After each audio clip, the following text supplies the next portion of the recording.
আসলে এই টার্মটির সাথে যারা মেডিকেল সায়েন্সের সাথে যুক্ত এটা অনেকেই জানেন, তবে আসলে বলতে দ্বিধা নেই। এই কারণেই যে আমরা হোমিওপ্যাথ, আমাদের অনেক কিছুই মানে মেডিকেল টার্ম গুলো নিয়ে কিছুটা অজানা আমাদের অনেকের আছে। আহ, আমি প্রথমে আসলে ইন্ট্রোডাক্টরি কিছু কথা এই কারণেই বলি। দেখেন, কিছুদিন আগে ডাক্তার ফারুক এলাহি স্যার একটা পোস্ট দিয়েছিলেন। উনি একজন এমবিবিএস এবং ওনার মেডিকেল সায়েন্সের অনেক নলেজ। উনি হোমিওপ্যাথিও বটে এবং ওনার ফ্যামিলি হোমিওপ্যাথ। উনি জাস্ট একটা জিনিস জানেন না, সেই জিনিসটা উল্লেখ করেছেন ওনার পোস্টে, যে আমি নেটের জগতে এসে আমি এই জিনিসটা জানার চেষ্টা করছি। তার মানে আমাদের মেডিকেল সায়েন্সে জানার আসলে শেষ নেই। এই কথাটি এই জন্যই আমি স্যারের উদাহরণ দিলাম এবং স্যারের পোস্টের কথা বললাম, যে আমরা অনেকেই অনেক কিছু জানি। সায়েন্সের রিসেন্ট অনেক কিছু পরিবর্তন হয়, এই পরিবর্তনগুলো আমাদের আসলে সকলের জানা উচিত। এবং কিছু কমন টার্ম, একটা প্রেসক্রিপশন আপনার কাছে এসেছে, অ্যালোপ্যাথি প্রেসক্রিপশন বা অ্যালোপ্যাথি ডাক্তারের প্রেসক্রিপশন এসেছে, সেখানে ডায়াগনোসিস লেখা আছে বিপিএইচ বা বিএইচপি, যেটাই থাকুক। এখন পেশেন্ট হয়তো আপনাকে জিজ্ঞাসা করবে যে স্যার আসলে আমার কি হয়েছে। আমাদের কাছে কিন্তু পেশেন্ট, আমরা যদিও হোমিওপ্যাথি ডাক্তার বলি রোগীর ট্রিটমেন্ট করি, রোগের ট্রিটমেন্ট করি না, কিন্তু রোগী তো আসলে এটা বোঝে না। রোগী বোঝে রোগ কি হয়েছে। রোগী কিন্তু এসে আপনাকে জিজ্ঞাসা করতে পারে, ডাক্তার সাহেব আমার কি হয়েছে। একটি আল্ট্রাসোনোগ্রাফি রিপোর্ট নিয়ে এসে আপনার কাছে জিজ্ঞাসা করতে পারে যে ডাক্তার সাহেব আমার কি রোগ হয়েছে। এখন আপনি যদি বা আমি যদি এই রোগটির কথা না বলতে পারি, তাহলে কিন্তু ওনার আমার সম্পর্কে যেমন একটি বাজে ধারণা হবে এবং হোমিওপ্যাথি সম্পর্কেও একটি বিরূপ মন্তব্য ওনার মধ্যে থাকবে। তা আমি আশা করব যে অন্তত এই ক্লাসগুলোতে যারা জয়েন করেন সকলেই এই খুব বেসিক কিছু টার্ম, আমরা আসলে আমি যে ক্লাসগুলো নিয়েছি এগুলো খুব বেসিক টার্ম নিয়ে পড়ে মানে পেয়ে গিয়েছেন, কিন্তু আমি আলোচনাগুলো কিছুটা একেবারেই বেসিক জায়গায়। আমি আজকের যে টপিক, এই টপিকের বলার শেষে আমি একটি রোগীর কথা বলবো এবং আমাদের হোমিওপ্যাথের যে দুর্বলতা সেই কথাটি একটি বিশ্লেষণ ধর্মী ভাবেই একটু বলবো। যদিও মাঝে মাঝে এই কথাগুলো বলার ক্ষেত্রে যেটি হয় যে অন্যজনের গীবত করা হয়, কিন্তু আসলে আমরা কতটা ভুলের মধ্যে থাকি বা একজন পেশেন্টকে কতটা ঝুঁকির মধ্যে ফেলে দিই, যার ফলশ্রুতিতে ওই পেশেন্টটি যখন একটি অ্যালোপ্যাথি হসপিটালে যায় বা অন্য সিস্টেম অফ মেডিসিনের ডক্টরের কাছে যাই, তখন ওনারা কিন্তু আমাদের প্যাথি সম্পর্কে একটি বাজে মন্তব্য করেন। আমরা যেন সেই পরিস্থিতি না তৈরি করি, এটি আমার অনুরোধ থাকবে। আপনারা স্লাইডে দেখতে পাচ্ছেন যে আমাদের আজকের টপিক বিনাইন প্রোস্টেটিক হাইপারপ্লেসিয়া। এখানে তিনটি কথা আছে, একটি হচ্ছে বিনাইন, আরেকটি হচ্ছে প্রোস্টেটিক, আরেকটি হচ্ছে হাইপারপ্লেসিয়া। আমরা এই তিনটি শব্দের বিস্তারিত জানবো। তার নিচে দেখেন দুটি ছবি দেওয়া আছে, একটা হচ্ছে নর্মাল প্রোস্টেট, একটা হচ্ছে ইনলার্জ প্রোস্টেট। আমরা এই বিনাইন প্রোস্টেটিক হাইপারপ্লাসিয়াকে ইনলার্জমেন্ট অফ প্রোস্টেটও বলে থাকি। আমাদের যে প্রোস্টেট গ্রন্থিটা আছে এটি বড় হয়ে গেছে, ঠিক আছে। হ্যাঁ, এখন যদি বলেন যে বাংলাতে বলাটা আসলে অনেক ক্ষেত্রে কঠিন হয়ে যায়। আর এই প্রোস্টেট গ্রন্থিটি শুধুমাত্র পুরুষের আছে, মহিলাদের কিন্তু নেই। এই বিষয়টা কিন্তু অবশ্যই মাথায় রাখবেন। অনেক চিকিৎসক, অনেক স্টুডেন্ট কিন্তু এই জায়গাটি ভুল করেন। বিধায় এই গ্রন্থিটি শুধুমাত্র পুরুষদের আছে, মহিলাদের নেই। আমরা কিছুটা ইন্ট্রোডাক্টরি কথাই আসি। দেখেন, বিনাইন প্রোস্টেটিক হাইপারপ্লাসিয়া বা বিপিএইচ, যে benign enlargement of prostate gland. আমরা শাব্দিক অর্থের মধ্যে কথাটি এখানে উল্লেখ করেছি যে benign enlargement of the prostate gland. Enlargement মানে তো বুঝে আমরা সকলেই জানি যে যেটা তার নর্মাল সাইজ থেকে বড় হয়ে যাচ্ছে, এটাকে আমরা ইনলার্জমেন্ট বলি। In many patients older than 40 to 45 years, the prostate gland enlarges, extending upward into the bladder and obstructing the outflow of the urine. অনেক পেশেন্ট আসলে আমাদের কাছে কি নিয়ে আসে, দেখেন পেশেন্ট এসে বলছে যে ডাক্তার সাহেব আমার প্রস্রাব আটকিয়ে আটকিয়ে আসছে, প্রস্রাবটা আমি ঠিক মতো করতে পারছি না বা অনেক সময় লাগছে। এবং কোন জাতীয় পেশেন্ট, যারা আমাদের দেশে সাধারণত 40 ইয়ার্স এর উপরে, 40 to 45 ইয়ার্স এর উপরে যে পেশেন্ট গুলো, এই পেশেন্ট গুলোর ক্ষেত্রেই আমরা এই কাজ মানে এই কমপ্লেইনটি খুব বেশি পেয়ে থাকি। তাদের যদি আমরা আলট্রাসোনোগ্রাফি রিপোর্ট করতে পাঠাই, বেশিরভাগ ক্ষেত্রেই দেখা যাচ্ছে মাইল্ড বিনাইন প্রোস্টেটিক হাইপারপ্লেসিয়া এই শব্দটি কমেন্টে লেখা থাকে। কারণ রোগের ক্ষেত্রে মাইল্ড, মডারেট এবং সিভিয়ার এই তিনটি কথা সাধারণত ইন্টারপ্রিটেশনে বা কমেন্ট বক্সে আল্ট্রাসোনোলজিস্ট লিখে দেন। এই প্রোস্টেটের বৃদ্ধির যে আমাদের যে নর্মাল সাইজ আছে সেটা থেকে কতটুকু বেড়েছে সেটার উপরে নির্ভর করে উনি এই কথাগুলো উল্লেখ করে থাকেন। তাহলে আমি একটি কথা বললাম যে আমাদের সামনে রুগী কি নিয়ে আসছে। রুগী নিয়ে আসছে যে তার প্রস্রাব ধীরে ধীরে হচ্ছে, প্রস্রাব করতে কষ্ট হচ্ছে এবং ক্লিয়ার হচ্ছে না, এই শব্দগুলি কিন্তু বলে থাকে। এবং বললাম কোন এজের, 40 to 45 ইয়ার্স এর উপরের যে পেশেন্ট গুলো। তবে এর নিচের পেশেন্ট গুলো সাধারণত পাওয়া যায় না। আমি আমার এই ছোট চিকিৎসা লাইফে আমি দুটি পেশেন্ট পেয়েছি যাদের বয়স 35-এর নিচে, এবং আমরা আল্ট্রাসোনোগ্রাফি রিপোর্ট করে যেটা পেয়েছি সেটা হচ্ছে তাদের এই প্রোস্টেটটা বড় হয়ে গেছে, মাইল্ড আছে, মাইল্ড ইনলার্জমেন্ট আছে। এটা একটা রেয়ার অবস্থা, কিন্তু সাধারণত আপনারা 40 থেকে 45-এর উপরের বয়সী পুরুষদের ক্ষেত্রে পাবেন। এই কন্ডিশনটাকে কি বলা হচ্ছে, আমরা যে বৃদ্ধির কন্ডিশন এটাকেই বলা হচ্ছে the condition is known as benign prostatic hyperplasia. এটির আরো অন্য যে নামগুলো দেওয়া হচ্ছে the enlargement or hypertrophy of the prostate, enlargement or hypertrophy of the, hyper বলতে বৃদ্ধি, যে কোনো শব্দের সামনে যদি হাইপার কথাটা উল্লেখ থাকে বুঝবেন সেটা বড় হয়ে যাবে। ঠিক আছে, তাহলে it is the most common urologic problem in the male adult. দেখেন এটা কিন্তু চাইল্ডদের ক্ষেত্রে কথা বলা হচ্ছে না, মেল অ্যাডাল্ট একটা মোস্ট কমন প্রবলেম। এবং আমাদের দেশে সাধারণত দেখবেন যে তার একজন মানুষের, আমাদের যে জনসংখ্যার 50% মানুষ তার লাইফ টাইমে কিন্তু এই BPH এ ভুগছে। About 50% of all men in their life time will develop BPH তার জীবনে। সবার যে ঘটবে এরকম কিন্তু নয়, কিন্তু বেশিরভাগ ক্ষেত্রে কিন্তু 50%-এর কথা বলা হচ্ছে। তাহলে আমরা প্রথমেই আসি আসলে প্রোস্টেটটা কি, যেহেতু তিনটি কথা শব্দ বলা হয়েছে, একটি হচ্ছে বিনাইন, একটা হচ্ছে প্রোস্টেট, আর একটা হচ্ছে হাইপারপ্লাসিয়া। তাহলে আমরা প্রথমে একটু প্রোস্টেটটা জেনে নিই, আসলে প্রোস্টেট কি। প্রোস্টেট কোথায় থাকে, মাথায় থাকে না পায়ের নিচে থাকে না বুকে থাকে না পেটে থাকে, এই জিনিসটা একটু আসলে জানা উচিত। যদিও বেসিক জিনিস, কিন্তু আমি বারবারই বলছি বেসিক জিনিসগুলো একটু মাথায় রাখলে দেখবেন আমাদের শেখাটা আরো ত্বরান্বিত হবে। তাহলে prostate is a conical fibromuscular glandular male accessory reproductive organ. তিনটি শব্দ একই সাথে করা আছে, ফাইব্রোমাস্কুলো গ্ল্যান্ডুলার মেল, এর মধ্যে ফাইব্রাস টিস্যু এবং মাস্কুলার টিস্যু থাকছে, এবং এটা গ্ল্যান্ড, এই জন্য মাস্কুলো গ্ল্যান্ডুলার মেল এক্সেসরি রিপ্রোডাক্টিভ।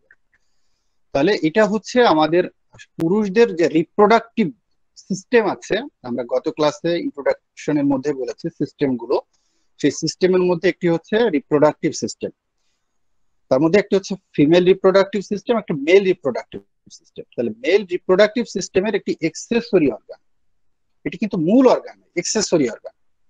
ঠিক আছে, এটা কোথায় থাকছে, which surrounds the proximal part of male urethra. আমরা দেখেন মেল যে ইউরেথ্রা থাকে, আমরা ইউরিনারি সিস্টেম পড়েছিলাম, ইউরিনারি সিস্টেমের 4টি পার্ট, একটি হচ্ছে কিডনি, দুটি কিডনি থাকে, দুটি কিডনি থেকে নালী নেমে আসছে, সেটা হচ্ছে ইউরেটার, ইউরেটার যে আসছে ইউরিনারি ব্লাডারে, ইউরিনারি ব্লাডার থেকে ইউরেথ্রার মাধ্যম দিয়ে আমাদের এই প্রস্রাবটা বের হয়ে যাচ্ছে। এই ইউরেথ্রার নিকটবর্তী অংশ প্রক্সিমাল পার্ট, দেখেন আমরা গতদিনও কিন্তু বলেছি দুটি টার্ম, প্রক্সিমাল আর ডিস্টাল।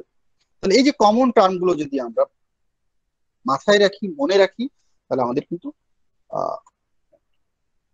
জানার ক্ষেত্রে বা ইংরেজি বইগুলো সহজে। তাহলে প্রোস্টেট গ্ল্যান্ড হচ্ছে একটা কনিক্যাল শেপ। দেখেন আমরা কেমিস্ট্রি ল্যাবে যখন যারা প্র্যাকটিক্যাল ক্লাস করেছেন, কনিক্যাল ফ্লাক্স থাকে, ঠিক আছে, এই কনিক্যাল শেপের এটি।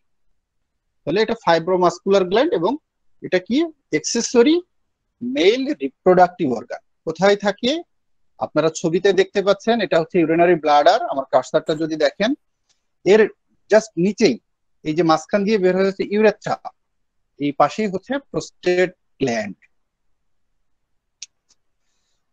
তাহলে প্রোস্টেট লাইজ, আমাদের প্রোস্টেটটা কোথায় থাকে?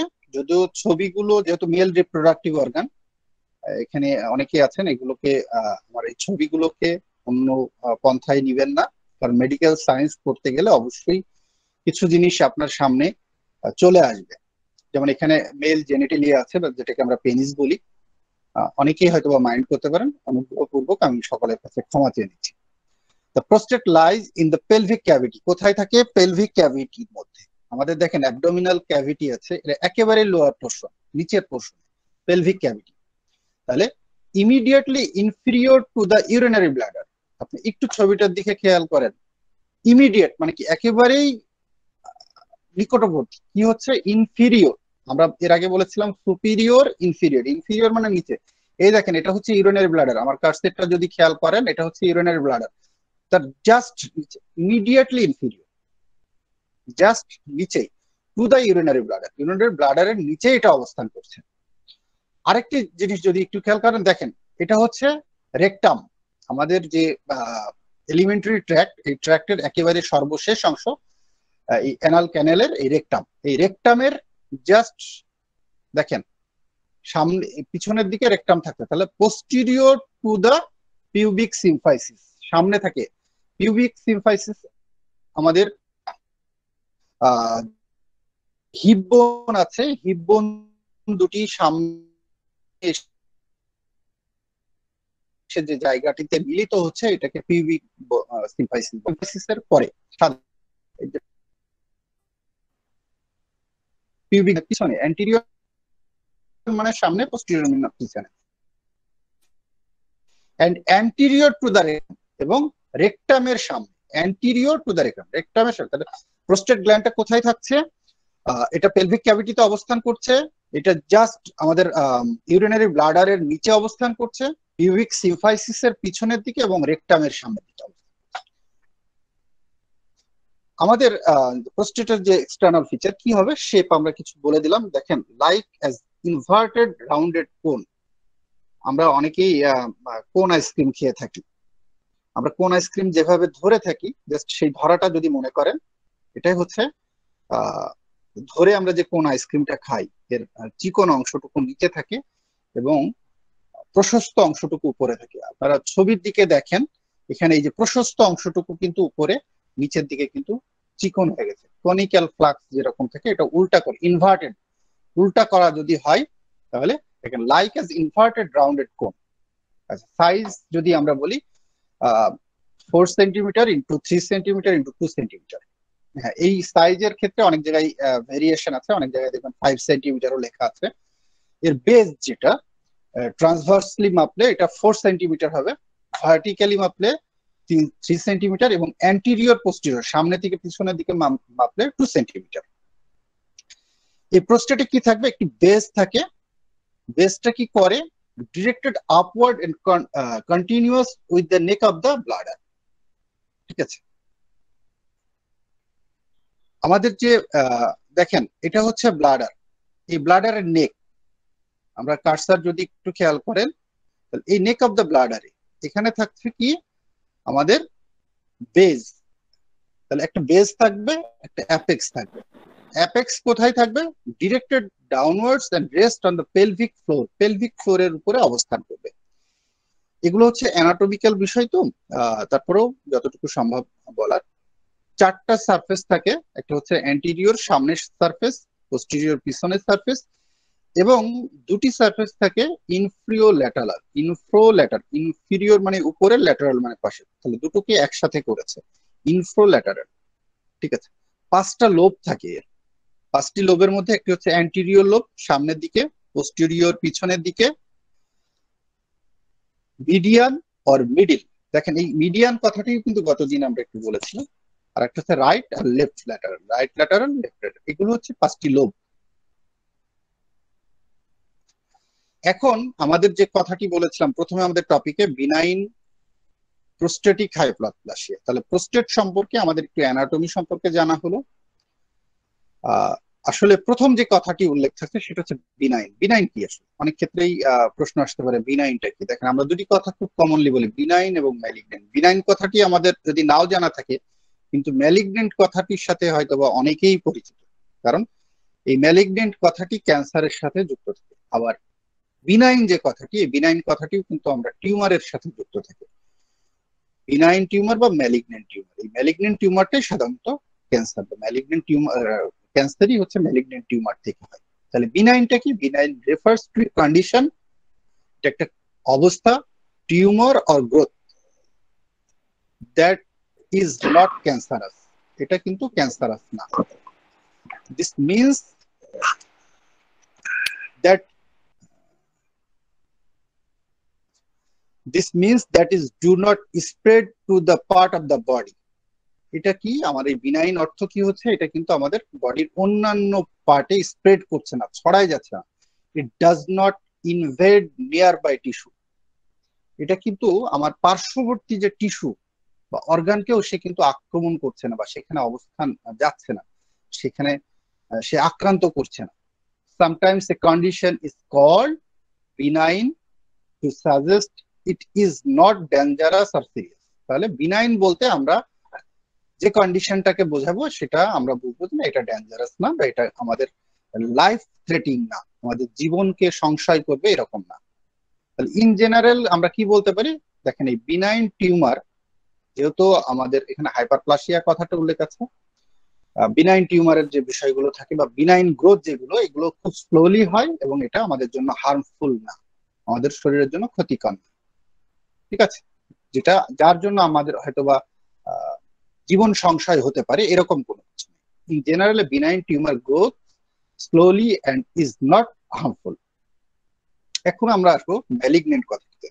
দেখেন, দি টার্ম ম্যালিগনেন্ট বা অনেক সময় ম্যালিগনেন্সিও বলে, malignant refers to the presence of cancerous cell. তাহলে ম্যালিগনেন্ট কথাটি উল্লেখ থাকলে আমরা বুঝবো যে এখানে ক্যান্সারাস সেল থাকবে। হ্যাঁ, তবে এখানে আরেকটি কথা উল্লেখ করি, এই কথাটি হচ্ছে আমরা যে মেডিকেল সায়েন্সের যে বিষয় সেটা। তবে অনেক ক্ষেত্রে আমরা হোমিওপ্যাথিক্যালি ম্যালিগনেন্ট কথাটা অন্যভাবেও কিছুটা প্রকাশ করি, যেখানে হয়তোবা ক্যান্সারের সেল নেই, কিন্তু ওই জায়গাটি আমাদের জীবনের জন্য, ওই অবস্থাটি আমাদের জীবনের জন্য সংশয়পূর্ণ, সেই জায়গাতেও আমরা অনেক ক্ষেত্রে ম্যালিগনেন্ট কন্ডিশন বলে থাকি অনেকেই। কিন্তু মেডিকেল সায়েন্সে কিন্তু এই ম্যালিগনেন্ট টিউমার বা ম্যালিগনেন্সি বলতে ক্যান্সারের অবস্থাটাকেই বোঝায়। তাহলে presence of cancerous cells that have the ability to spread to other site in the body, দেখেন ওই যে আমরা যেটাকে মেটাস্টেসিস বলি, ঠিক আছে? তাহলে that have the ability to spread, এর সক্ষমতা থাকে কি? ছড়ানোর। কোথায়? to other site in the body, শরীরের অন্য জায়গাতেও এর সক্ষমতা থাকে। or to invade nearby, এবং সে তার পার্শ্ববর্তী, দ্যাট মিনস প্রতিবেশীকেও সে আক্রমণ করতে পারে, আক্রান্ত করতে পারে। and destroy tissue, এবং সেই টিস্যু গুলোকে ধ্বংস করে দিতে পারে। তাহলে malignant cell tend to have fast, খুব দ্রুত সেটাই। আমাদের বিনাইন কি হচ্ছে? খুব স্লোলি। তাহলে ম্যালিগনেন্ট পাচ্ছি খুব fast, uncontrolled growth, and do not die normally due to change in their genetic makeup. তাহলে আমরা এটা আনকন্ট্রোল গ্রোথ থাকে এবং এটাকে সহজেই ধ্বংস করা যায় না। ঠিক আছে, নর্মালি এটাকে ধ্বংস করা যায়, কারণ যদি এর জেনেটিক মেকআপ চেঞ্জ না করা যায় তাহলে এটাকে ধ্বংস করা সম্ভব হয়। আমাদের আরেকটি টার্ম হচ্ছে হাইপারপ্লাসিয়া। হাইপারপ্লাসিয়াটা দেখেন, hyperplasia is increase in the number of cell in an organ or tissue. তাহলে কোনো অর্গান, অঙ্গের বা টিস্যুর যদি সেলের নাম্বার বেড়ে যায়, সেলের সংখ্যা বেড়ে যায়, কিন্তু এই সেলের অ্যাপিয়ারেন্সের কোনো চেঞ্জ হচ্ছে না। আমাদের একটা সেলের স্ট্রাকচার, সেই স্ট্রাকচারের কোনো চেঞ্জ নেই, বাট সে নাম্বার, সংখ্যায় বেড়ে যাচ্ছে, এটাকেই বলা হচ্ছে হাইপারপ্লাসিয়া।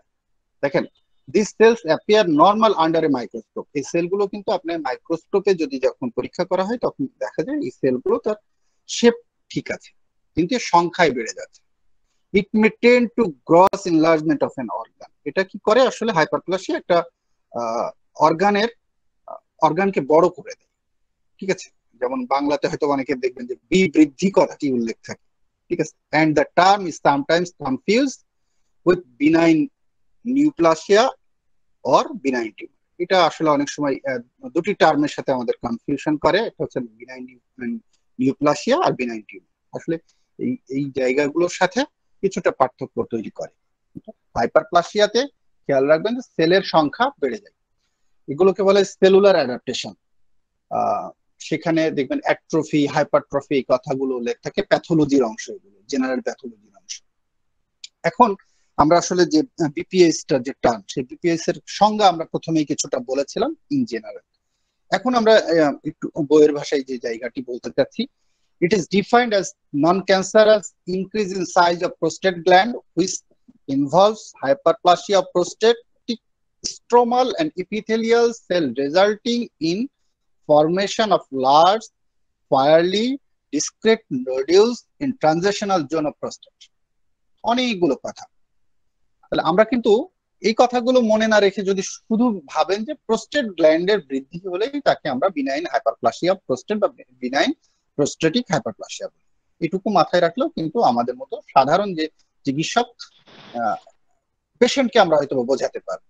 কিন্তু এই সংজ্ঞাটি আসলে কি বইয়ের সংজ্ঞা, সেখান থেকে আমি একটু উল্লেখ করেছি। তাহলে non cancer increase of cell size বেড়ে যাচ্ছে, বাট এটা কিন্তু ক্যান্সারাস না, আমরা বলেছি বিনাইন যেহেতু কথাটা হলো, যার জন্য non cancerous increase in cell size prostate gland which involve hyperplasia of prostatic stromal and epithelial cell।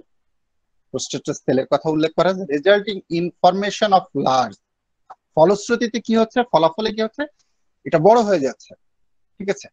Fairlie discrete nodule in transitional zone of prostate, প্রোস্টেটের কিছু জোন আছে, ট্রানজিশনাল জোনে চেঞ্জ আসছে, which push on and narrow the urethra resulting in an increased resistance of flow of urine from the bladder। এই কথা, এই জায়গাটি একটু মাথায় রাখেন, তাহলে আমাদের সাইন সিমটম বা পেশেন্ট কি নিয়ে আসে সেই জায়গাটি বুঝতে সুবিধা হবে।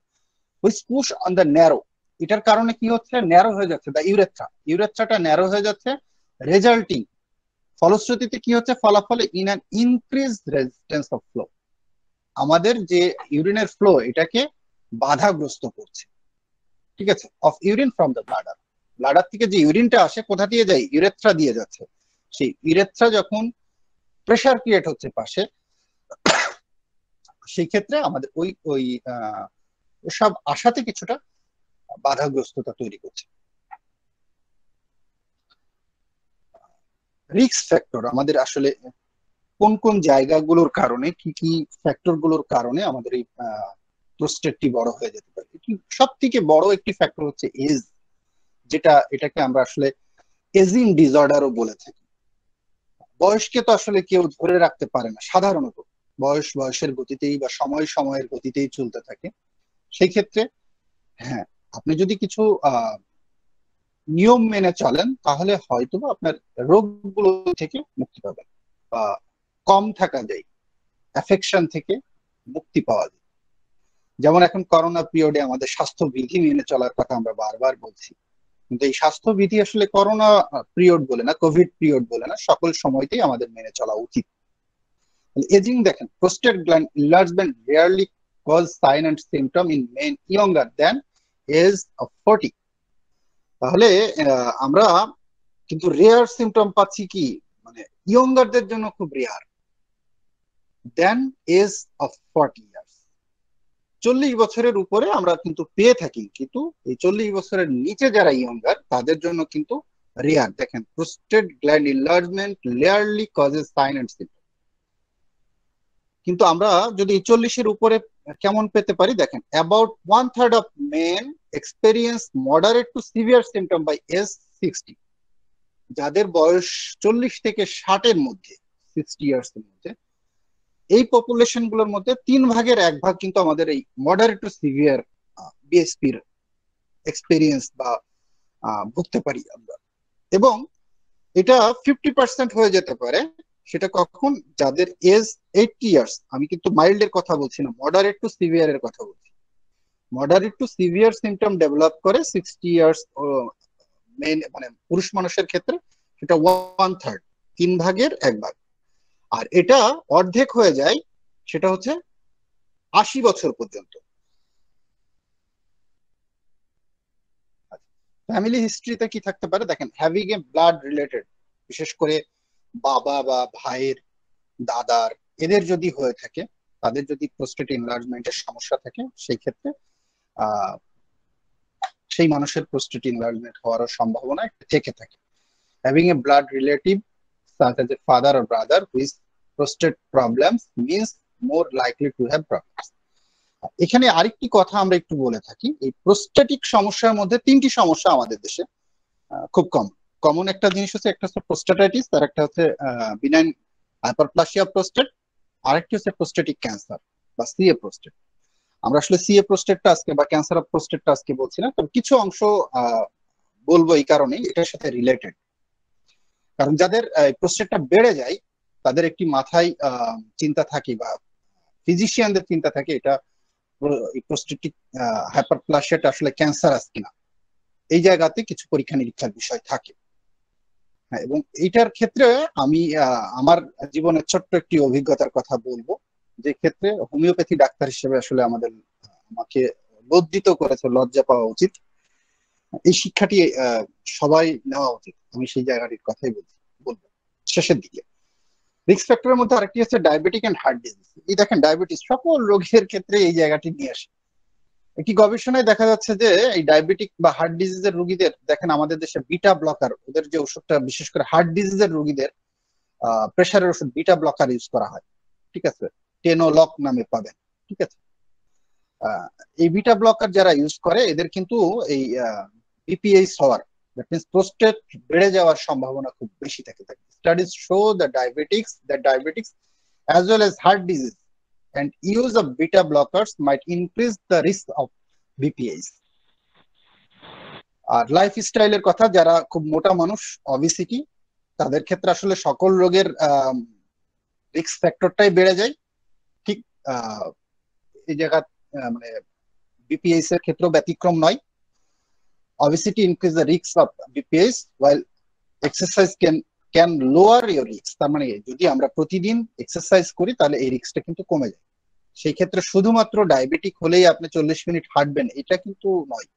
আমরা যারা কায়িক পরিশ্রম করি না, এখন বেশিরভাগ মানুষই কিন্তু কায়িক পরিশ্রম খুব কম করি, বিশেষ করে আমরা ফিজিশিয়ান যারা, তাদের কিন্তু সারাদিনই চেয়ারে বসে কাজ, তাদের উচিত প্রতিদিন অন্তত 40 মিনিট থেকে 1 ঘন্টা হাঁটা।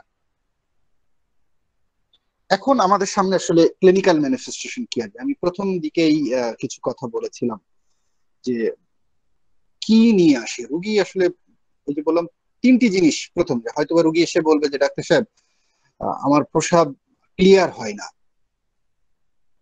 মনে হয় যেন আটকিয়ে আটকিয়ে আসছে, প্রস্রাব চিকন হয়ে আসছে, এই জাতীয় কথা কিন্তু আমাদের সামনে রুগী এসে বলে।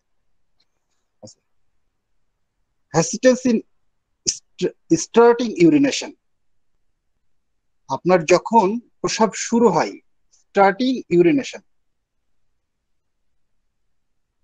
প্রস্রাব শুরুর সময় যেন হতে চাচ্ছে না, প্রস্রাব বেঁধে আসছে, শুরু করতেই পারছে না, এরকম একটি অনুভূতি আসে, ঠিক আছে।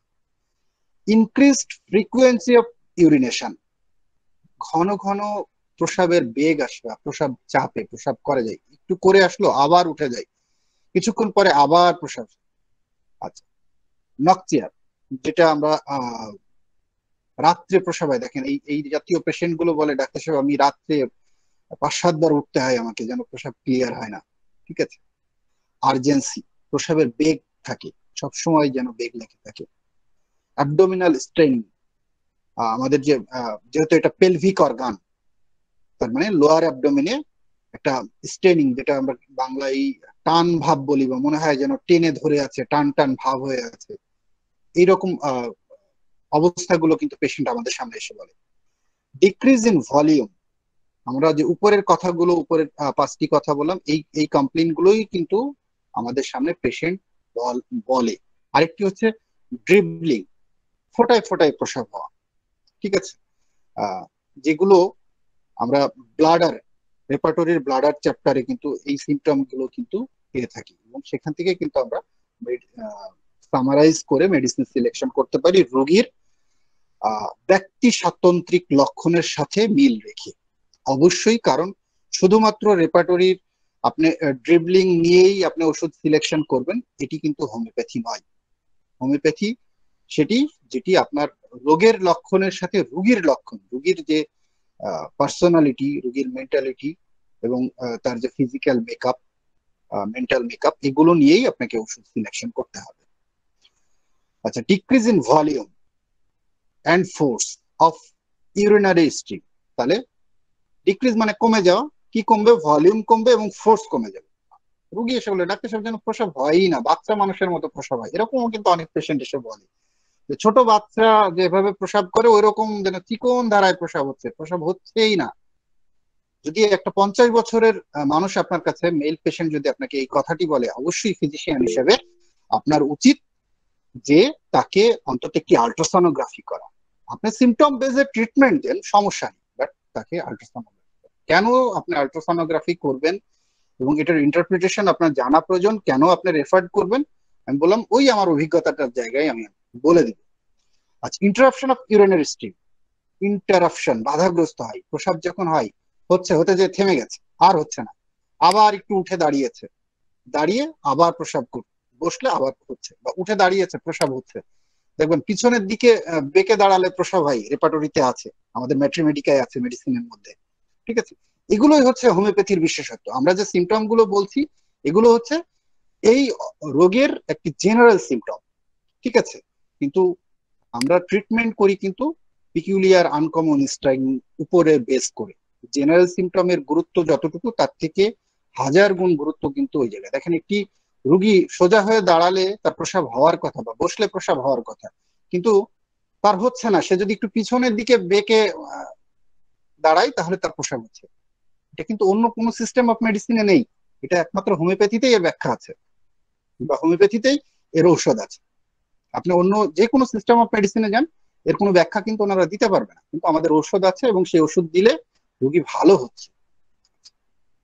আর ড্রিবলিং তো বললাম। Sensation of incomplete emptying of the bladder, sensation of incomplete emptying, তার মানে এমটি মানে খালি হয়ে যায়, খালি হচ্ছে না, আমাদের যে ব্লাডারটা খালি হয়ে যাওয়া, ব্লাডার খালি, আপনার কাছে মনে সেন্সেশন হচ্ছে, আপনার রুগীর মধ্যে বলছে যে, রুগী মনে করছে যে ডাক্তার সাহেব আমার মনে হচ্ছে যে প্রসাব রয়েই গেছে, প্রসাব যেন প্রসাবের থলিতে আছেই, এই কথাটি কিন্তু পেশেন্ট অনেক সময় আমাদের সামনে উপস্থাপন করে।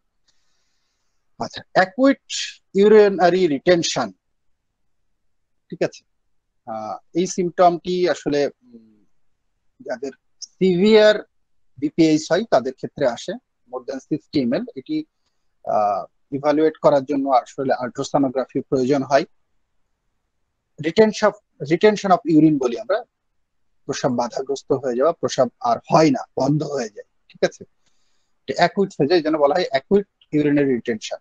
রিকারেন্ট ইউটিআই হলেও আমাদের এই বিএসপির কারণে রিকারেন্ট ইউটিআই হয়। কারণ কি দেখেন, আমার তো ওই মুখটা বন্ধ হয়ে যাচ্ছে, সরু হয়ে যাচ্ছে, তার মানে প্রসাব ইউরিনের ব্লাডারে থাকছে, ইউরিনের ব্লাডারে যখন থাকছে সেখানে আমাদের অর্গানিজম গ্রো করছে এবং আমাদের সিস্টাইটিস ডেভেলপ করছে, আলটিমেটলি আমাদের ইউটিআই হচ্ছে, এবং এটা যদি ম্যাসিভ পর্যায়ে যায় তাহলে পাইলোনেফ্রাইটিস, কিডনিতে কিন্তু আমাদের ইনফ্লামেশন হয়ে যাচ্ছে, ফ্যাটি ডেভেলপ করতে থাকে, দ্যাট মিনস পেশেন্ট খুব ফ্যাটিক পজিশনে চলে যায়, দুর্বলতা হয়ে যায়, অ্যানোরক্সিয়া ডেভেলপ করে, তার ক্ষুধামন্দা চলে আসে, নাউসিয়া এন্ড ভমিটিং, তার বমি হয়। অনেক পেশেন্টের দেখবেন যাদের সিভিয়ার বিপিএস থেকে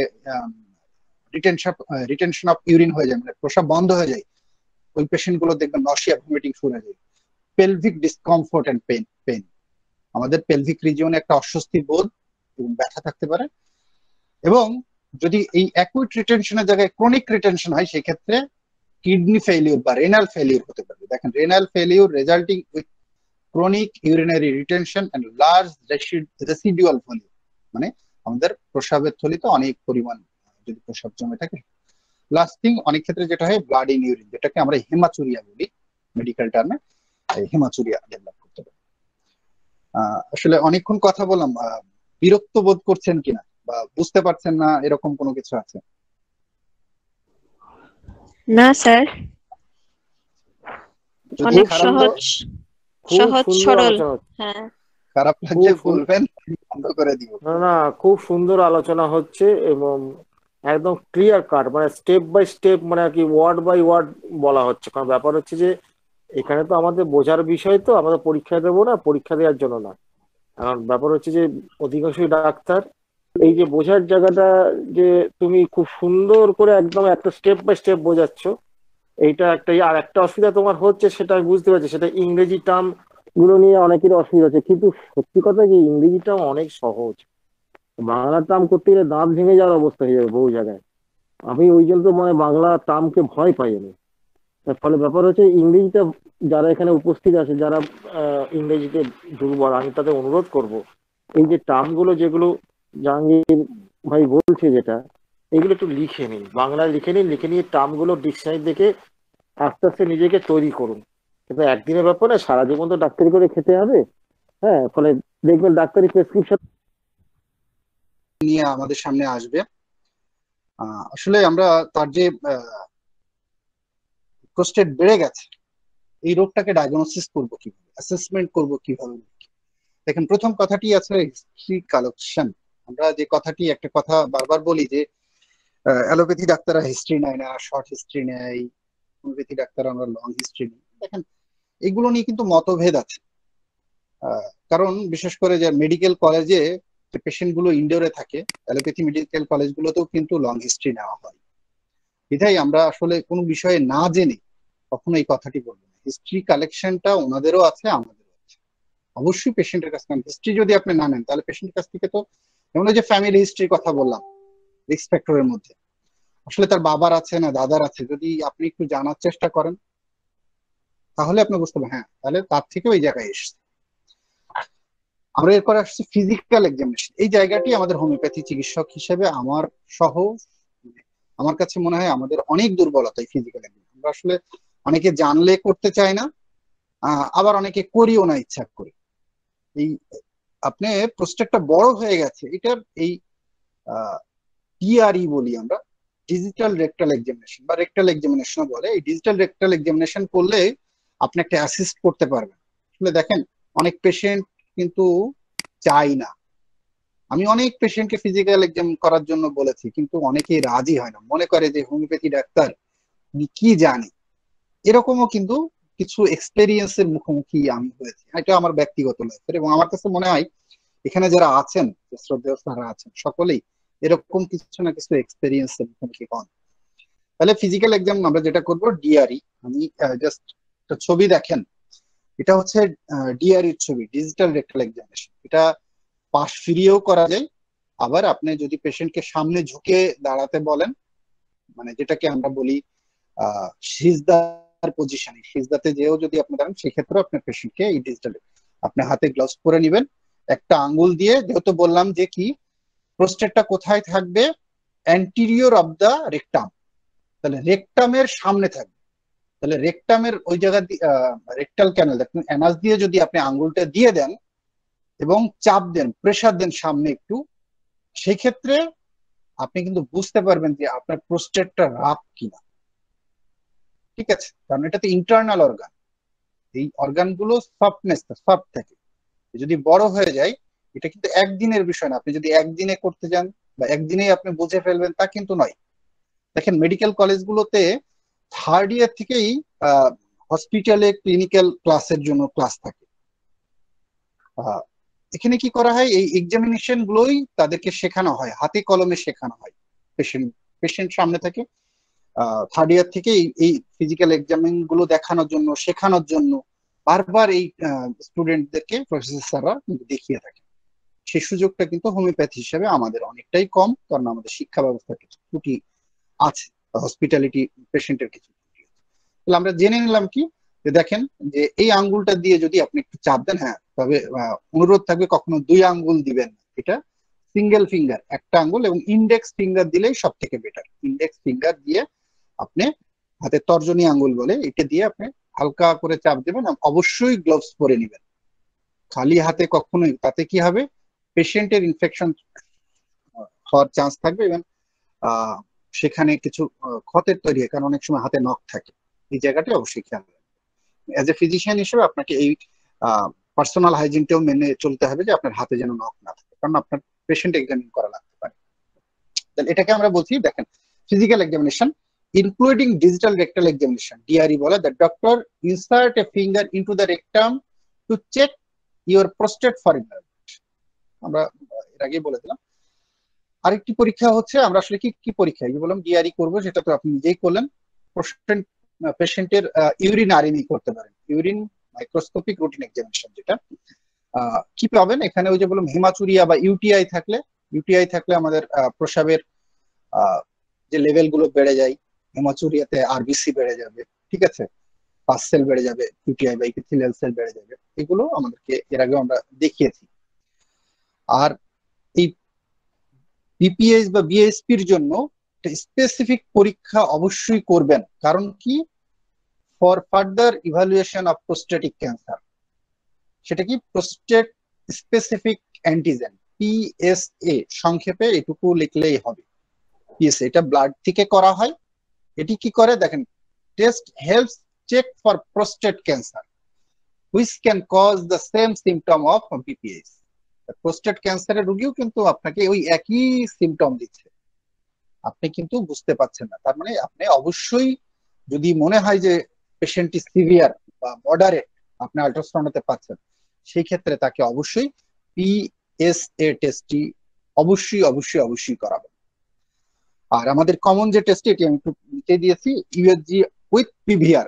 ইউএসজি তে আসলে সকলেই আমরা জানি আল্ট্রাসনোগ্রাফি, আপনি হোল অ্যাবডোমিনে দিতে পারেন অথবা লোয়ার অ্যাবডোমিন দিতে পারেন। যদি আপনি, একটা বিষয় হচ্ছে অযাচিত টেস্ট আপনি দিবেন, কেউই দিবেন। কেন এই কথাটি বলি, আপনার কাছে যদি মনে হয় যে না আপনার এটি থেকেই, এই জায়গাটি থেকেই আপনি কনফার্ম হতে পারবেন, তাহলে আপনি সেই জায়গাটি ইন্ডিকেট করে দেন। তাহলে হবে কি, যে সনোলজিস্ট উনি বুঝবেন যে না আপনি হোমিওপ্যাথি হলেও আপনি আসলে জানেন আপনি ওনার কাছে কি চাচ্ছেন। আমরা আল্ট্রাসনোগ্রাফি সবাই বুঝি, কিন্তু পাশে একটি শব্দ লেখা আছে পিভিআর, এই শব্দটির সাথে হয়তোবা অনেকেই পরিচিত নয়, অথবা আবার অনেকেই পরিচিত। যাদের প্রোস্টেট ইনলার্জমেন্ট আছে তারা এই পিভিআরটি আসলে অনেক জায়গায় করা হয় না, অনেক অনেক সনোলজিস্ট করতেও পারেন না, ঠিক আছে। পোস্ট ভায়োড রেসিডুয়াল ভলিউম বলে, পোস্ট ভায়োড রেসিডুয়াল ভলিউম, এটা ইউরিন টেস্ট, এটা আল্ট্রাসনোগ্রাফির মাধ্যমে করতে হয়, কারণ সনো করার সময় আপনার প্রস্রাবের থলিতে কত পরিমাণ ক্যাপাসিটি আছে, মানে প্রস্রাব ধরে আছেন, প্রস্রাব করে ফেলার বের করার পরে কতটুকু আছেন, সেই জায়গাটা, এই মাপটা ওনারা সনোলজিস্ট তাদের ওয়েভের মাধ্যমে মেপে আপনাকে রেজাল্ট দিয়ে থাকেন। তাহলে post void residual urine test measuring the amount of urine left in the bladder, left মানে তো ত্যাগ করা, সকলেই জানি, ব্লাডের থেকে কতটুকু, after urination using ultrasound or a small tube, অনেক সময় ক্যাথেটার দিয়েও করা হয়, ঠিক আছে, এই জন্য or a small tube put into the bladder through the urethra. কারণ যে পেশেন্টের যদি রিটেনশন অফ ইউরিন বা দ্যাট মিনস প্রস্রাব হচ্ছেই না, এই সিভিয়ার বিপিএস এর পেশেন্ট বা বিনাইন হাইপারপ্লাসিয়া প্রোস্টেটের পেশেন্টের দেখবেন যাদের সিভিয়ার প্রস্রাব আটকে গেছে, রাত্রে প্রস্রাব আটকে গেছে, আপনার আপনার বাড়ির সামনে পাশে হয়তো বা রুগী আপনার কাছে এসেছে, আপনার উচিত তাকে কি করা, সেটি আমরা ট্রিটমেন্টের মধ্যে বলবো। কিন্তু তার যদি আপনি এর আগের রিপোর্ট, হয়তো সে অনেক ডাক্তারের কাছে ঘুরে এসছে, আপনি যদি রিপোর্টটা দেখেন তাহলে আপনার মাথায় আসতে পারে, ওনার দেখবেন যে অনেক ভালো সনোলজিস্ট হলে এই পিভিআরটা ওনারা করে দেন। আরেকটি হচ্ছে আপনি রক্ত দিয়ে সিরাম ক্রিয়েটিনিন টেস্টটা করে নেবেন, কারণ বিপিএস হলে আমি বললাম যে ক্রনিক ইউটিআই হতে পারে, ক্রনিক ইউটিআই থাকলে এটা যদি প্রলং থাকে, দীর্ঘদিন ধরে থাকে, তাহলে তার পাইলোনেফ্রাইটিস ডেভেলপ করতে পারে এবং অনেক সময় কিডনি ফেইলিউর হতে পারে, সিকেডি ডেভেলপ করতে পারে। এই জন্য সিরাম ক্রিয়েটিনিনটা অবশ্যই করে নেবেন। আচ্ছা, আমরা এই টেস্টটি তো দেখলাম, এখন আসেন আমাদের মেডিকেল ম্যানেজমেন্ট, আমরা আসলে কি দিব। আমি তো বললাম যে রাত 2টো বাজে আপনার কাছে আপনার পাশের বাড়ির একজন চাচা এসেছে, প্রস্রাব হচ্ছে না, আপনাকে ডাকছে, কি করা উচিত অ্যাজ এ হোমিওপ্যাথিক ফিজিশিয়ান হিসেবে? নাকি তাকে ক্যান্সারের প্রস্রাব হয়ে যাবে, না সারসেপ্রেলা দিবেন প্রস্রাব হয়ে যাবে, অ্যাকোনাইট দিবেন প্রস্রাব হয়ে যাবে? আপনাকে বুঝতে হবে আসলে কেসটি কি। দেখেন, the treatment plan depend on the cause. তাহলে আমাদের যে সেটা হোমিওপ্যাথিকই হোক আর অ্যালোপ্যাথিক, আপনার ট্রিটমেন্ট প্ল্যানটা নির্ভর করবে কিসের উপরে, depend on the cause.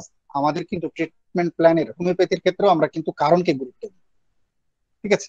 Severity of obstruction, যেহেতু এটা অবস্ট্রাকশন, কতটুকু, কত বড় বা কতটুকু সিভিয়ার, ঠিক আছে, এই অবস্ট্রাকশনটা, and condition of the patient, এবং পেশেন্টের কন্ডিশন। পেশেন্ট চিল্লা চিল্লি করতেছে, প্রসাব হচ্ছে না, কান্নাকাটি করছে, আপনি কি তাকে ওষুধ দিয়ে বসে রাখবেন? পেট ফুলে গেছে অনেক অনেক, তার ক্ষেত্রে কি হতে পারে, rupture of the urinary bladder হতে পারে, আপনি সেই রিস্কে কেন যাবেন? তাহলে আপনাকে পেশেন্টকে অবশ্যই হসপিটালাইজ করতে হবে। তাহলে দেখেন কি করা উচিত। Treatment measuring include the following, আমরা হোমিওপ্যাথি ট্রিটমেন্ট পরে বলবো, according to repertory base, Kent repertory base.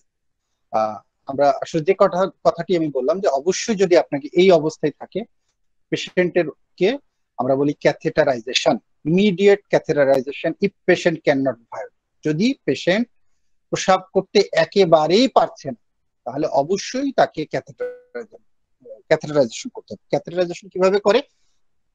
Catheter পাওয়া যায়, ঠিক আছে, ক্যাথেটারের প্রকারভেদও আছে। আসলে আমাদের ওই যে বললাম, হোমিওপ্যাথি চিকিৎসক হিসেবে এই কাজগুলো যেহেতু আমরা করি না বা আমাদের প্র্যাকটিস নেই, বিধায় আপনি বা আমাদের উচিত এটা না করে হসপিটালে বা একজন স্কিল হ্যান্ডের কাছে পাঠিয়ে দেওয়া, বিশেষ করে পার্শ্ববর্তী কোনো ক্লিনিক বা হসপিটাল যদি থাকে। এবং এই কাজটির ক্ষেত্রে দেখেন, অনেকেই, যদিও practice makes a man perfect, কিন্তু কিছু কিছু মানুষ, অনেক টেকনোলজিস্ট আছে যারা এটি করতে যে অনেক পেশেন্টের ইউরেথ্রার মধ্যে ক্ষত তৈরি করে। তাহলে an urologist may be consult if an ordinary catheter cannot be inserted. তাহলে অর্ডিনারি ক্যাথেটার আপনাকে ইনসার্ট করতে নিষেধ করছে উইদাউট পারমিশন অফ ইউরোলজিস্ট। আচ্ছা, এটা যদি খুব সিভিয়ার হয়ে যায়, তাহলে সুপ্রাপিউভিক সিস্টোটমি করতে হয়। সিস্টোটমি করতে হয়, সুপ্রাপিউভিক। টমি কথাটা উল্লেখ থাকলে আমরা সবসময় বুঝি এটা একটা অপারেশন। যে কোনো শব্দের শেষে যদি টমি কথাটা উল্লেখ থাকে, তাহলে আমরা বুঝবো এটা একটা অপারেশন। সিস্টোটমি, সিস্টাইটিস বলি কি, ব্লাডার, ইউরিনারি ব্লাডারের ইনফ্লামেশন, তাহলে ওখান থেকে আসছে সিস্টো। তার মানে আমাদের যে পিউবিক সিম্ফাইসিস আছে, আমরা বললাম পিউবিক সিম্ফাইসিস এর পিছনে, posterior to the pubic symphysis, দেখেন কথাটা আসছে এই জায়গা থেকে। তাহলে সুপ্রাপিউবিক সিস্টোটমি, ওই পিউবিক সিম্ফাইসিস এর ওখানে ইনসিশন দিয়ে প্রসাবটা বের করে ফেলা ইমিডিয়েট, নাহলে তো পেশেন্টের ওই যে বললাম অ্যাকুইট কিডনি ফেলিউর হতে পারে। এই জায়গাটি অবশ্যই খেয়াল রাখবেন। তবে হোমিওপ্যাথি চিকিৎসক হিসেবে আমার অনুরোধ, এই কাজগুলো আপনি মাথায় রাখবেন পেশেন্টকে রেফার করার জন্য। বাট আপনি বা আমরা যদি স্কিল হ্যান্ড না থাকি তাহলে করবেন। হ্যাঁ, কেউ যদি স্কিল হ্যান্ড হয়ে থাকে সে করতে পারে, সমস্যা নেই। এখন আসেন ফার্মাকোলজিক্যাল ম্যানেজমেন্ট, বা আমরা ওষুধ কি করব। ওষুধের ক্ষেত্রে হোমিওপ্যাথির মূল জায়গাটি হচ্ছে সাইন সিমটম, ইনভেস্টিগেশন, সবকিছু মিলিয়ে পেশেন্টের ইন্ডিভিজুয়ালাইজেশন বা ব্যক্তি স্বাতন্ত্রিক লক্ষণ বের করা। এই ক্ষেত্রে আমাদের কেন্ট রেপার্টরির সব থেকে ছোট চ্যাপ্টার, কেন্ট রেপার্টরির সব থেকে ছোট চ্যাপ্টার হচ্ছে প্রোস্টেট। প্রোস্টেট গ্ল্যান্ড নামে চ্যাপ্টারই আছে, অনলি 2 পেজ, 2টা পৃষ্ঠার। আমরা কিন্তু সকলেই তাহলে এটা যদি পড়ে ফেলতে পারি, তাহলে প্রোস্টেটিক সমস্যা সম্পর্কে সকলেই কিন্তু অন্তত কেন্ট রেপার্টরিতে যে যে মেডিসিন গুলো আছে সেই জায়গাটাও আমাদের মাথায় থাকবে। এখানে ইনলার্জমেন্ট একটা রুব্রিক আছে। এই ইনলার্জমেন্টের মধ্যে দেখেন first grade, second grade, third grade আমি উল্লেখ করে দিয়েছি। আসলে এই জায়গাটা সকলেই জানেন। তাহলে ইনলার্জমেন্ট অফ প্রোস্টেট মানে তো বিনাইন হাইপারপ্লাসিয়া অফ প্রোস্টেট। তাহলে ফার্স্ট গ্রেডে দেখেন ব্যারাইটা কার্ভ, ক্যালকেরিয়া, কোনিয়াম, ডিজিটালিস, পালসেটি। তাহলে এগুলোর ব্যক্তি স্বাতন্ত্রিক লক্ষণের সাথে মিল রেখে আপনি ওষুধ সিলেকশন করবেন। সেকেন্ড গ্রেডে 26টা মেডিসিন আছে, অ্যামোনিউর, অ্যাপিসমেল, অরাম মেটালিকাম, বেনজোইক অ্যাসিড, বারবারিস, সিমিফিলা, ফেরামিউর, হায়োসিয়ামাস, সবগুলো নাম না বলাই শ্রেয়তর। সালফার যে অনেকগুলো আছে, প্যারারা, ব্রেফাসোরিনাম, সিকেলিকর, সেলিনিয়াম। যেটি আপনার রোগের সাথে, রোগীর সাথে, রোগ এবং রোগী দুটোর সাথে আপনি মিলিয়ে ওষুধ দেবেন। থার্ড গ্রেডের মেডিসিনও আছে এখানে। আচ্ছা, এখান থেকে আমরা সিলেকশন করব। হ্যাঁ, তো আরেকটি জায়গা দেখেন, ইনলার্জমেন্টের মধ্যে কিছু সাবরুব্রিক্স আছে। Dribbling urine after স্টুল and urine, dribbling urine after স্টুল and urine. দেখেন সেলিনিয়াম ফার্স্ট গ্রেডের একটা মেডিসিন। ড্রিবলিং হচ্ছে কি, এখানে একটু কম হবে, ড্রিবলিং এর পরে কম হবে। তাহলে দেখেন ফোটায় ফোটায় প্রসাব হচ্ছে, ওই যে শুধু ফোটায় ফোটায় প্রসাব না, আমরা যেটাকে দেখেন প্রোস্টেটিক ফ্লুইড আসে, এই জায়গাটি নিয়ে হোমিওপ্যাথি চিকিৎসক অনেকের মধ্যে একটি ভ্রান্ত ধারণা কাজ করে আমার কাছে মনে হয়। আমাদের কাছে অনেক সময় পেশেন্ট আসে, ডাক্তার সাহেব প্রসাবের আগে যেন কি যেন আসে, বা প্রসাবের পরে পায়খানার আগে বীর্য আসে, আমাদের সামনে বলে যে ধাতুর দোষ, ধাতু সমস্যা এই কথাটি বলে। তো এই ধাতুর সমস্যা বলে আসলে আমার কাছে একটু কেমন লাগে। আমি পেশেন্টকে সরাসরি বলে ধাতুর সমস্যা বলে কোনো কিছু নেই, আপনার হয়তো বা প্রোস্টেটিক, ওনারা বলে যে বীর্য আসছে, ধাতু বলতে ওনারা বীর্যকে বোঝে, কিন্তু আসলে এটা আসে প্রোস্টেটিক ইমিউশন, দেখবেন রুব্রিক আছে, emission of prostatic fluid emission. ঠিক আছে, প্রথমত সাধারণত এই প্রোস্টেটিক ফ্লুইডটাই আসে, এবং এই জায়গাটায় আমাদের দেশের অনেক কবিরাজ এবং বেশিরভাগ ক্ষেত্রে অনেক হোমিওপ্যাথি চিকিৎসককেও আমি দেখেছি পেশেন্টকে ভুল ধারণা দিতে। ঠিক আছে, দেখেন সেলেনিয়াম মেডিসিন এখানে একটা সিঙ্গেল মেডিসিন এবং ফার্স্ট গ্রেডের মেডিসিন। সিনাইল, যাদের বার্ধক্য, বৃদ্ধদের যদি প্রোস্টেটিক ইনলার্জমেন্ট হয়, সেখানে দেখেন ব্যারাটাকা ফার্স্ট গ্রেডের, ডিজিটালিস ফার্স্ট গ্রেডের, সেলেনিয়াম ফার্স্ট গ্রেডের, বেনজোইক অ্যাসিড, কোনিয়াম, আয়োডিয়াম, স্ট্যাফিসিন সেগুলো, এগুলো সেকেন্ড গ্রেড। বৃদ্ধদের যেহেতু বেশি হয়, তাহলে আমরা যদি বৃদ্ধদের ক্ষেত্রে আসে আমাদের কাছে পেশেন্ট, তাহলে আমরা এই মেডিসিন গুলোকে চিন্তা করতে, শুধু এগুলো না, আমাদের অন্য মেডিসিনও আমরা চিন্তা করতে হবে। কারণ ব্যক্তি স্বাতন্ত্রিক লক্ষণ যদি, বা কোনো রোগীর মধ্যে কোনো পিকুলিয়ার লক্ষণ যদি অন্য মেডিসিনকে নির্দেশ করে, অবশ্যই অবশ্যই আমরা ওই মেডিসিনটিকেই গুরুত্ব দিব। এখানে কেন্টের রেপার্টরিতে আছে বা সিনথেসিসে আছে বলেই এই জায়গায় এই মেডিসিন গুলোর মধ্যেই থাকবে, এটা কিন্তু কখনোই মনে রাখবেন। এর নিচের রুব্রিক, সাব রুব্রিকটি দেখেন সেন্সেশন অফ, এটি একটি গুরুত্বপূর্ণ। অনেক সময় পেশেন্টের নেই, সমস্যাটি নেই, আপনি এক্সামিন করে পাচ্ছেন না, আল্ট্রাসোনোগ্রাফি করে পাচ্ছেন না, কিন্তু পেশেন্ট আপনাকে এসে বলতে যে ডাক্তার সাহেব আমার যেন মনে হয়, এই মনে হয় কথাটি কিন্তু রুগীর ক্ষেত্রে, রুগীর কথার ক্ষেত্রে অনেক গুরুত্বপূর্ণ। আমরা যে সিমটম কালেকশন করি, কেস টেকিং করি, সেই ক্ষেত্রে দেখেন এই সেন্সেশন অ্যাজ ইফ বা সেন্সেশন অফ, রেপার্টরির এই ভাষাটি অনেক গুরুত্বপূর্ণ। যদিও আমি রেপার্টরি অতটা ভালো জানি না, তারপর আমার কাছে যতটুকু মনে হয় এই জায়গাগুলো কিন্তু খুব, কারণ এটি পেশেন্টের নেই কিন্তু সে মনে করছে তারা। ঠিক আছে, আহ, আমার মানে জেনারেল আজকের যে টপিক সেই আলোচনা আজকে এখানেই শেষ। তবে আমি প্রথমেই কথা একটি বলে, আমাদের হোমিওপ্যাথি চিকিৎসক হিসেবে আমাদের যে ব্যর্থতা বা না জানার বিষয়, সেই জায়গাটি আমি একটু উল্লেখ করব। কেন, খুব সিম্পল একটা বিষয়। একটি পেশেন্ট এসেছিল, ওনার বয়স তখন ছিল 69। পেশেন্টের প্রথমে পেশেন্ট আসেনি, পেশেন্টের মেয়ে এসেছিল। এই পেশেন্টটি রেফার করেছিল আমাদের এখানেই আরেকজন হোমিওপ্যাথি চিকিৎসক। ওই মেয়ে আবার ওনার রোগী, যাই হোক, উনি বলেছিল রিপোর্ট টিপোর্ট গুলো সহ ওনার কাছে। উনি রিপোর্ট ছাড়াই আমার কাছে আসলেন জানতে। আমি ওনার কথা শুনলাম, আসলে পেশেন্টের কমপ্লেন ছিল ওনার বাবার প্রসাব দিয়ে রক্ত যাচ্ছে, এবং সেটা যাচ্ছে বিগত প্রায় 1.5 বছর। ভালো থাকে আবার হয়, ভালো থাকে। আমি বললাম কি ট্রিটমেন্ট নিচ্ছেন? প্রথমে অ্যালোপ্যাথি করা হয়েছিল, ওনারা অপারেশন করতে বলেছিলেন, পরবর্তীতে একজন হোমিওপ্যাথি চিকিৎসকের কাছে ট্রিটমেন্ট নিচ্ছে। আসলে কি করব, উনি আসলে পরামর্শের জন্য, আপনার বাবাকে লাগবে এবং ওই রিপোর্ট গুলো লাগবে। যাই হোক, ওনারা এটা নিয়ে মনে হয় রাজশাহীতেও গিয়েছিলেন, ওখানেও ডাক্তারের অপারেশনের কথা বলেছিলেন। পরবর্তীতে ওনারা এলাকায় চলে এসে একজন হোমিওপ্যাথি চিকিৎসকের নিকটে ট্রিটমেন্ট হয়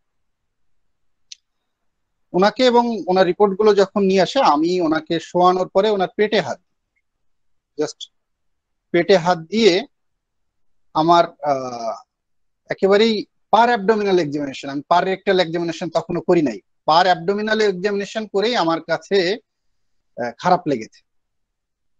মানে অনুভূতিটা আপনাকে কি বলবো, ওনার পেটে হাত দিয়ে টেন্ডারনেস পেয়েছি সিভিয়ার। ওনার মুখের এক্সপ্রেশন, অমরনাথ স্যার যে কথাটি বারবার বলেন, ফেসিয়াল এক্সপ্রেশন, আমি ওনার ওখানে হাত দেওয়ার সাথে সাথে ওনার মুখের এক্সপ্রেশন অন্যরকম পেয়েছি, যেন সে ব্যথায় পুড়িয়ে উঠছে। এই দুটি জিনিস দেখার পরে রিপোর্ট গুলো দেখলাম, এবং ওই হোমিওপ্যাথি চিকিৎসকের প্রেসক্রিপশনে দেখলাম, এবং উনি ওনাকে যে অ্যাডভাইস করেছে, উনি পরবর্তীতে ওনার ট্রিটমেন্টে প্রায় মানে 1 বছর ট্রিটমেন্টে উনি 3বার আল্ট্রাসোনোগ্রাফি করেছেন, এবং পেশেন্টকে বুঝিয়েছেন যে আপনি ভালো আছেন, ভালো আছেন, ভালো আছেন, আপনি ভালো হয়ে যাচ্ছেন।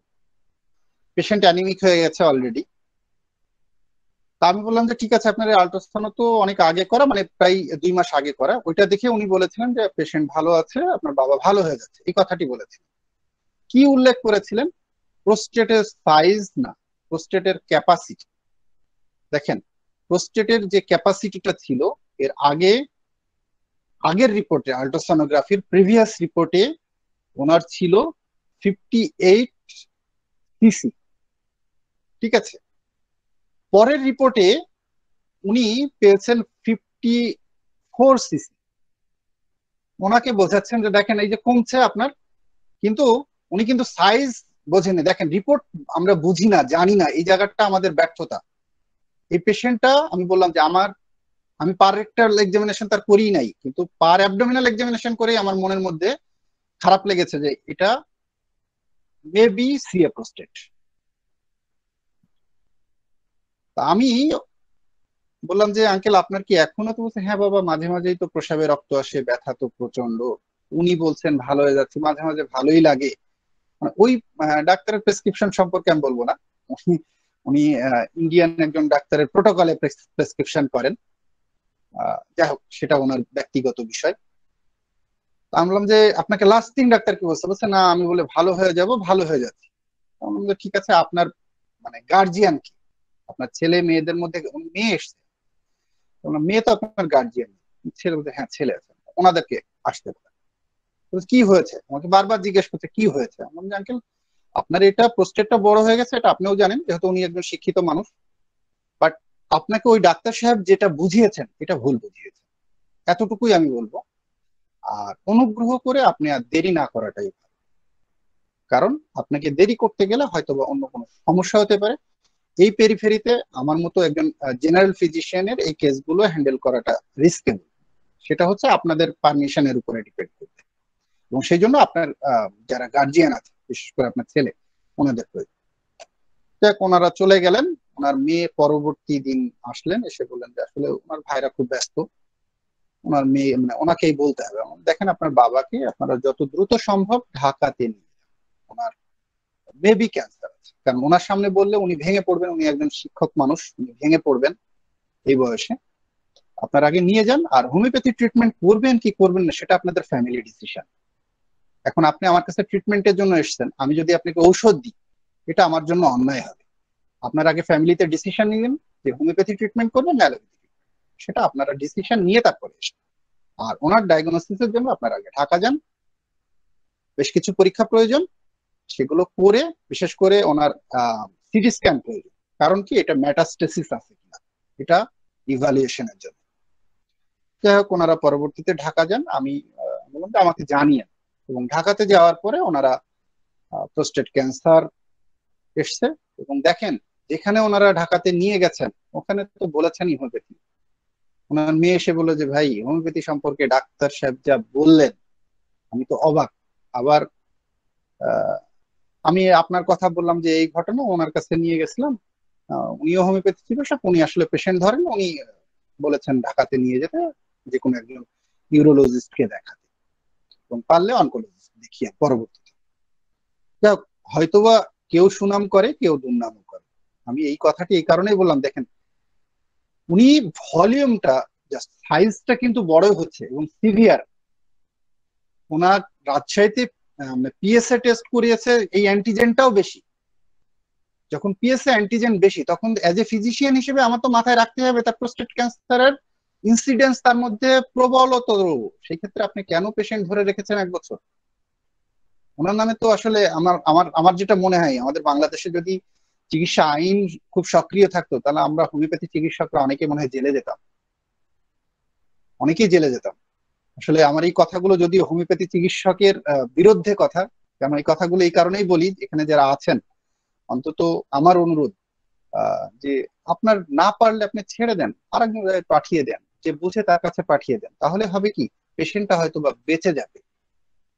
হোমিওপ্যাথিতে যে ক্যান্সার ভালো হবে না এই কথা আমি বলছি না, হতে পারে। এখানে বিজ্ঞ অনেক স্যার আছেন, তারা অনেক ক্যান্সারকে ভালো করিয়েছেন। কিন্তু আসলে প্রয়োজন যেটা, সেই জায়গাটা আপনাকে জানানো যে না, কারণ ওই পেশেন্ট ইচ্ছা করছে হোমিওপ্যাথি খাবে, সে ওই জন্যই অপারেশন করেনি। অপারেশনের কথা অ্যালোপ্যাথি চিকিৎসক বলেছেন, উনি অপারেশন করবে না বলে হোমিওপ্যাথি চিকিৎসকের কাছে গেছেন, কিন্তু আসলে আমার হোমিওপ্যাথিতে ভালো হবে কিনা এই জায়গাটি তো পেশেন্টকে পরিষ্কার করে দেওয়া অ্যাজ এ ফিজিশিয়ান হিসেবে, অ্যাজ এ হোমিওপ্যাথি চিকিৎসক হিসেবে আমার কর্তব্য, এটুকু আমি মনে করি। ধন্যবাদ স্যার, ধন্যবাদ সকল। আসসালামু আলাইকুম। ওয়ালাইকুম আসসালাম। স্যার আপনাকেও অনেক অনেক ধন্যবাদ এত সুন্দর সহজ করে বোঝানোর জন্য। আর শেষে যে আপনার তিক্ত